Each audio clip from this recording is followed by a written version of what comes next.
네, 반갑습니다. 바른교회 장승재 목사입니다. 오늘 하나님의 말씀의 제목은 분노를 잠재우는 사람이 됩시다 라는 제목으로 하나님의 말씀 전달하도록 하겠습니다.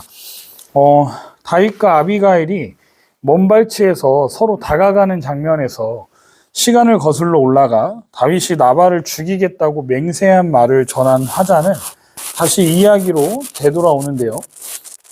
아비가일이 다윗을 먼저 발견하고 타고 있던 나귀에서 서둘러 내립니다. 그리고 다윗 앞에 엎드려 절을 하게 되는데요.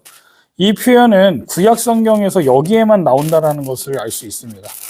24절에서부터 아비가일은 다윗의 발 앞에 엎드린 채로 길게 호소하기 시작하는데요. 그 내용은 이렇습니다. 이 죄악을 곧 내게로 돌리시고 라고 말해요. 이 말은 지위가 더 높은 사람과 대화를 시작하는 이 겸손의 표현으로 볼 수 있습니다. 그런데 다른 관점에서 본다면 나발과 상대할 것이 아니라 자신과 상대해달라는 요청이기도 해요. 그래서 아비가일은 후반절에서 자기 말을 들어달라고 지금 요청함을 볼 수 있다는 겁니다. 아비가일이 화가 나 있는 다윗을 어떻게 대하는지 한번 보겠습니다. 먼저 다윗을 높여주는 말을 함을 볼 수 있어요. 앞으로 큰 일을 할 사람이 후회할 흔적을 남겨서 되겠냐라는 논리를 바탕으로 지금 말하고 있습니다. 아비가일은 먼저 다윗을 내 주여라고 치켜 세웁니다. 그리고 나는 당신의 여종입니다 라고 하면서 굉장히 자신을 낮추는 자세로 다가감을 볼 수 있어요. 남편과는 완전히 다른 지금 태도를 보이는 것이죠. 이게 바로 지혜로운 사람의 모습이라 할 수 있습니다. 저는 여기서 화가 난 사람에게 우리가 어떻게 다가가야 하는지에 대해서 배우게 되는 것 같아요. 이 아비가일처럼 일단 만나러 가야 되는구나. 뭐든 만나서 대화로 해결해야 된다라는 거예요. 우리가 화가 난 사람에게 뭐 통화로 얘기를 해도 위로가 될 수는 있겠지만 피한다고 될 문제가 아니라는 것을 알게 해주는 말씀으로 저에겐 다가왔습니다. 두 번째로 낮은 자세로 다가가야 한다는 것을 배우게 되는 것 같아요. 아비가일이 만약 다윗을 만나서 당신이 지금 우리를 해하려고 하는 내가 이야기를 종에게 들었는데 그 이유가 고작 먹을 것 좀 안 줬다라는 이유로 지금 당신이 우리를 모두 죽이려고 한다면 당신이 그러고도 하나님이 세우신 왕이라고 할 수 있냐고 따졌다고 한다면 과연 어떻게 되었을까요? 다윗은 더 화가 나서 더 큰 죄악을 저지를 수 있지 않았을까요?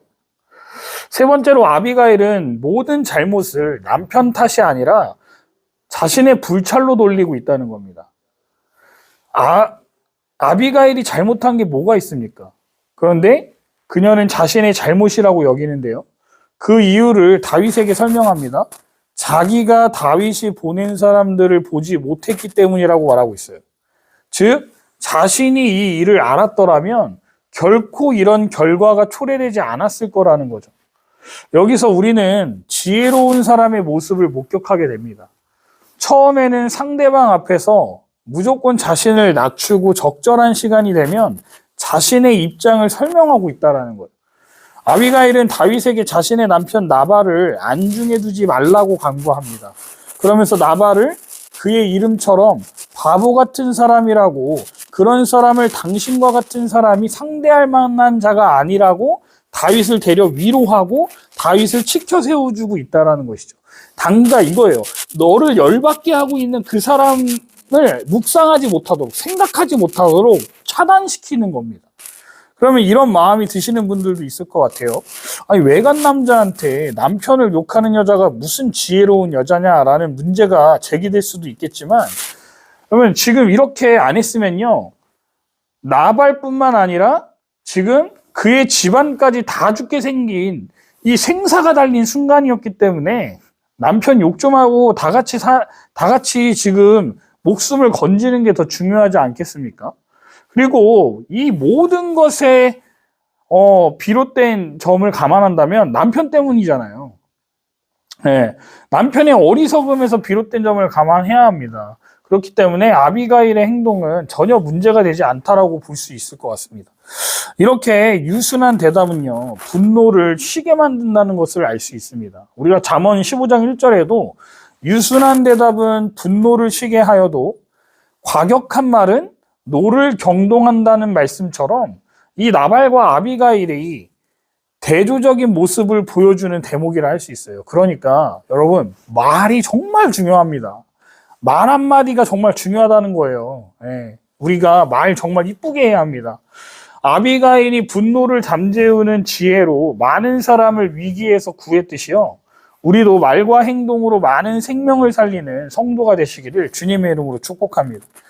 아비가일은요, 다윗의 신앙에 대해서도 많은 것을 이미 알고 있었던 것 같은데요, 자신이 다윗 앞에 서게 된 것은 우연이 아니라는 거예요. 살아계신 하나님께서 당신으로 하여금 친히 보복하는 일을 막기 위해서 나를 보냈다고 26절에 말하고 있음을 볼 수 있습니다. 아비가일은 다윗이 하나님의 섭리에 의해 이스라엘의 지도자가 될 것을 28절부터 31절까지 예고합니다. 나발의 가장 큰 과오는요, 다윗을 가장 화나게 했던 말은 다윗의 인격과 존재를 전적으로 무시한 태도였단 말이에요. 그런데 그와는 반대로 그의 아내는 지금 어떻습니까?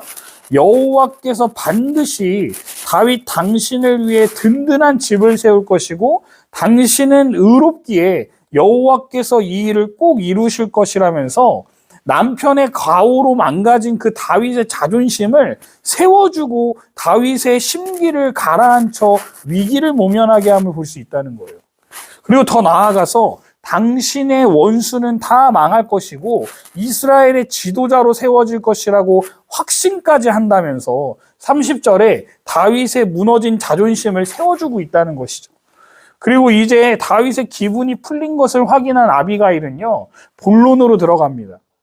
내가 말한 것처럼 당신은 반드시 왕이 될 텐데 그때 사람들에게서 무죄한 피를 흘린 사람이다라는 오명을 남겨서 되겠냐라고, 후회할 일을 하지 말라고 권면을 하고 있다는 것이죠.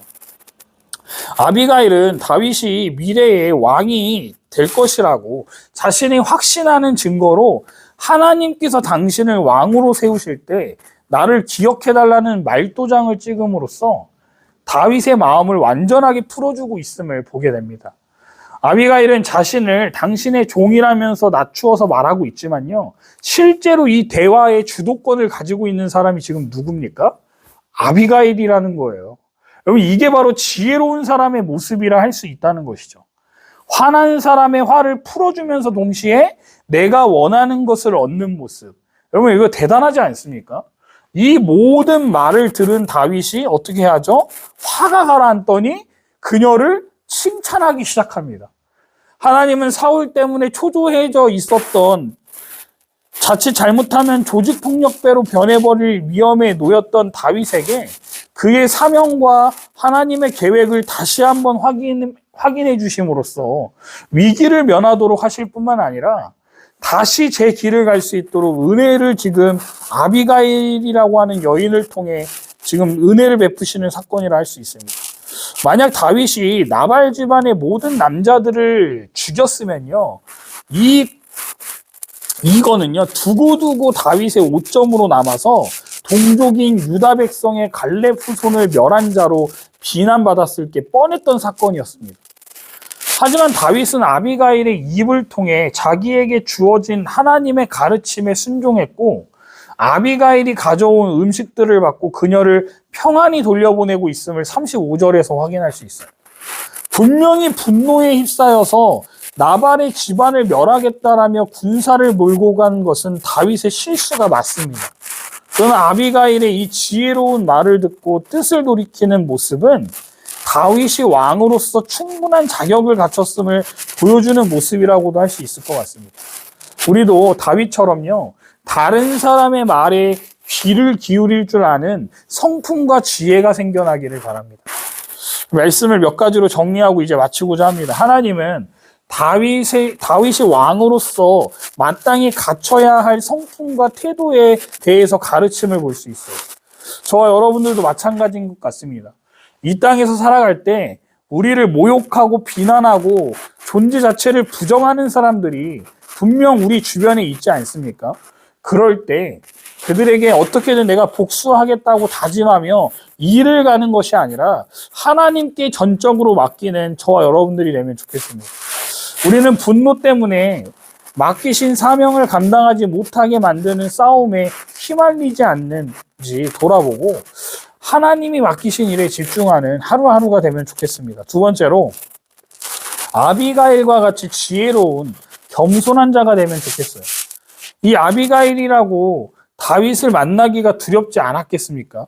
그녀는 두려움에 맞서서 지금 다가갔음을 알 수 있습니다. 그런데 저는 오늘 말씀을 통해 한 가지 특별히 발견한 것은 하나님께서 다윗과 함께하는 사람이란 것을 아비가일은 확신하고 나아갔다라는 거예요. 하나님의 사람이기 때문에 하나님의 뜻을 전달한다면 분명 다윗이 받아들일 것이라는 확신을 가지고 나아갔다는 것이죠. 우리도 공동체 안에서 나로 인해 발생된 다툼과 관계가 깨지는 일들이 일어나는 경우가 많은데요. 그때 우리는 아비가일과 같이 중간에서 중재자 역할을 감당하면 좋겠습니다. 물론 나로 인해서 일어나지 않은 일이어도 우리는 중재자 역할을 감당하면 좋겠다는 거예요. 화난 사람에게 그의 자존감을 높여주고 위로해주는 말을 먼저 함으로써 화를 가라앉게 하고 하나님께서 너와 함께 하심을 알게 함으로써 분노에 휩쓸려 사명을 잊어버린 자에게 사명을 다시 상기시켜주는 지혜로운 권면의 말을 할 수 있는 아비가일과 같은 그런 사람들이 되시기를 주님의 이름으로 축원드립니다.